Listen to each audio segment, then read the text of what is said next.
un ottimo risultato, anche oltre le aspettative, per cui sono sicuramente molto soddisfatta. Quindi questa è stata la prima tappa, adesso inizia ovviamente la parte più difficile e impegnativa.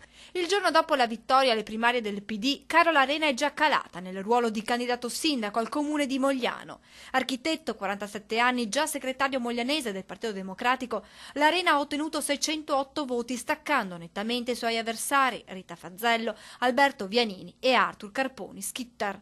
Avversari ieri, colleghi di partito con i quali lavorare oggi. Questo fa parte proprio dello spirito delle primarie.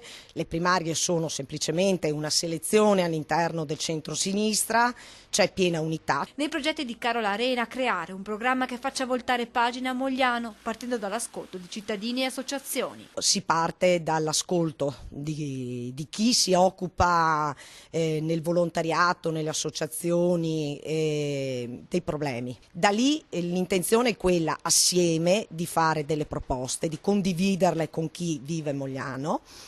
E come ho già detto in precedenza, io sono convinta che bisogna partire da chi è maggiormente in difficoltà. Dare voce dunque ai problemi dei cittadini moglianesi che ieri hanno risposto numerosi recandosi ai 7 seggi cittadini per le primarie. 1342 cittadini, insomma, ieri sono usciti da casa nonostante le intemperie, insomma, penso che sia assolutamente un dato positivo e confortante. Mogliano dunque ha i suoi primi 2 candidati ufficiali, Carola Arena per il PD appunto e Alvino Agnolin con la Civica Cambia Mogliano. Ora non resta che attendere cosa succederà nel centro-destra dove i giochi sono ancora aperti.